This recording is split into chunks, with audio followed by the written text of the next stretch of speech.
بسم اللہ الرحمن الرحیم۔ نے فرمایا مجلس میں بیٹھے ہوئے مسجد میں کہا کہ یہ جو دروازہ ہے نا اس سے ایک جنتی آنے والا ہے۔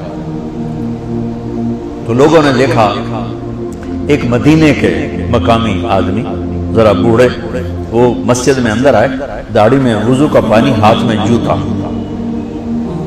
نماز میں شریک ہو گئے۔ اگلے دن آپ کی محفل تھی تو آپ نے فرمایا یہ جو سامنے دروازہ ہے اس سے ایک جنتی آ رہا ہے۔ تو سیم وہی آدمی اسی حالت میں انٹر ہوئے۔ اگلے دن ہوا تو آپ نے کہا اس دروازے سے جنتی آنے والا ہے، ٹھیک وہی آدمی اسی حالت میں انٹر۔ اس مجمع میں ایک صحابی بیٹھے ہیں، ان کا نام ہے عبداللہ بن عمرو۔ یہ 1,24,000 صحابہ میں ان کی ایک اسپیشلٹی ہے کہ یہ سب سے زیادہ عبادت کرتے ہیں، سب سے اتنی عبادت کسی نے نہیں کی۔ ساری رات نفل پڑھتے تھے، سارے دن کا روزہ رکھتے تھے اور دن رات میں ایک قرآن ختم کرتے تھے۔ کوئی ہمارے جیسا اول تو کر نہیں سکتا، کرے گا تو چوتھے دن پاگل ہو جائے گا، دماغ خشک ہو جائے گا۔ اور انہوں نے نبھا کے دکھایا، رات پوری تہجد، دن پورا روزہ، اور رات اور دن میں ایک ختم قرآن۔ اب ان کو خیال آیا کہ یہ بابا جی مجھ سے بھی زیادہ عبادت کرتے ہیں جو ان کو یوں ڈائریکٹ جنت کی بشارت ملی اور مجھے نہیں ملی، تو میں دیکھتا ہوں یہ کون سی عبادت کرتے ہیں۔ کیا یہ ساری رات سجدے میں پڑے رہتے ہیں، رکوع میں کھڑے رہتے ہیں، قیام میں کھڑے رہتے ہیں، کیا کرتے ہیں؟ تو ان کے پاس پہنچ گئے، چاچا کہ تھوڑا والد صاحب کی ناراضگی ہے، دور رہنا چاہتا ہوں، 2-3 دن ٹھہر جاؤں آپ کے پاس؟ ہاں ہاں ہاں بیٹا آ جاؤ آ جاؤ آ جاؤ۔ اب عشاء کی نماز کے فوراً بعد انہوں نے چادر اوپر لی اور چادر میں یوں سوراخ کیا اور یوں لیٹ کے دیکھنے لگے کہ اب یہ بزرگ کیا کرتے ہیں۔ بزرگ تشریف لائے، سرانے پہ سر رکھا، اللہم بسمک اموت و احیا، سونے کی دعا پڑھی اور تھوڑی دیر بعد خراٹے آتے ہیں۔ وہ بڑے حیران ہوئے، بھئی میرا تو خیال ہے یہ ساری رات سجدہ کرے گا تو رو رو مسلح تر کر دے گا، یہ تو خراٹے چون جانے نہ ہو جا رہے ہیں۔ اب وہ دیکھ رہے ہیں ابھی اٹھے گا ابھی اٹھے گا ابھی اٹھے گا، پھر انہوں نے کپڑا اتار دیا، ابھی سویا ہوا ہے۔ وہ فجر کی اذان پہ اٹھے اور ان کا دماغ چکر کھا گیا، بھئی اے کی بڑی تہجد دے 2 نفل بھی نہیں تو جنت دی بشارت 3 دن کٹھی۔ انہوں نے کہا کل دیکھوں گا، کل شاید کچھ اور کریں۔ اگلے دن آئے پھر اسی طرح یوں کر کے لیٹ گئے اور بزرگوں نے بھی یوں کیا اور بسمک اموت و احیا اور پورا کمرہ خراٹے آنا۔ وہ پھر پریشانی کب اٹھے گا کب اٹھے گا، فجر کی اذان پہ اٹھے تو اور ان کی حیرت بڑھ گئی، کہنے والا سچا، اس کے بات کو تو چیلنج ہو نہیں سکتا، وہ محمد مصطفیٰ ہیں، لیکن یہ چکر کیا ہے، یہ جنت مل کیسے رہی ہے؟ چلو ایک رات اور صحیح۔ تیسری رات آئے، یہ یوں لیٹے وہ یوں لیٹے، یہ دیکھتے رہے وہ سوتے رہے، حتیٰ کہ فجر کی اذان پہ آن گئی۔ تو یہ نا پھٹ پڑے، کہنے لگے چاچا بات بتاؤں؟ کہنے کیا؟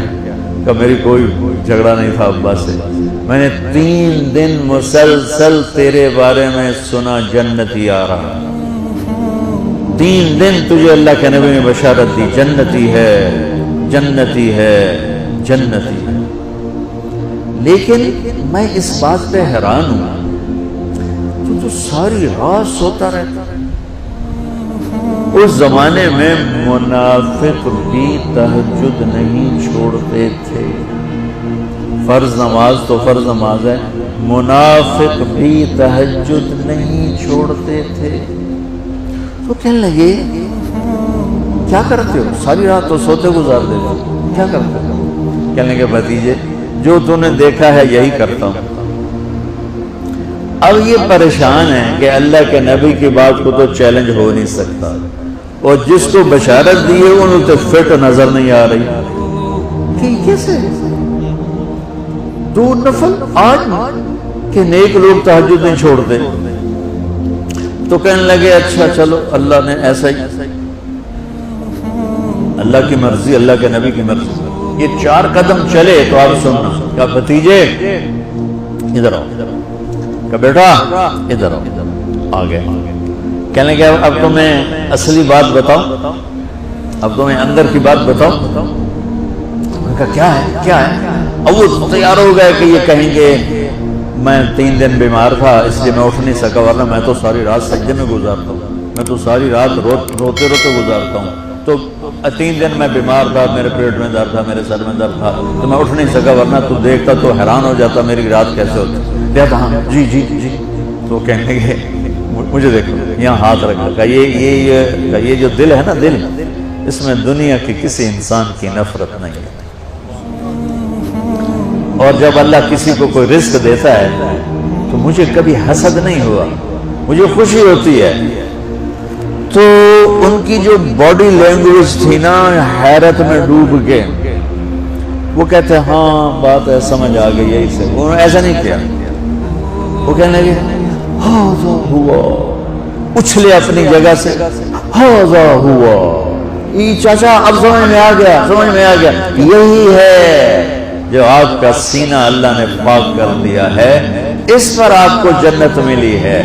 یہ صرف تہجد نفلاں ان سوکھی نہیں لبدی، یہ جو آپ کا سینہ پاک ہے۔ اب پہلی حدیث کے ساتھ جوڑو، میرے نبی نے فرمایا، میرے بیٹے انس، میری ایک عظیم الشان سنت ہے کہ اپنے دل کو دنیا کے انسانوں سے، میرے بچوں سنو، یہ نہیں فرمایا مسلمانوں سے دل صاف رکھ، فرمایا پوری دنیا کے انسانوں سے دل صاف رکھو۔ یہ بچیاں کر لیں، آپ کر لو، میں کر لوں، یہ تمہارے استاد کر لیں، کوئی کر لے، میرے رب کی قسم بڑے بڑے عبادت گزار ان کی پرواز کو نہیں پکڑ سکتے، بڑے بڑے سجدہ کرنے والے اور رکوع کرنے والے نفلی ان کی پرواز تک نہیں پہنچ سکتے۔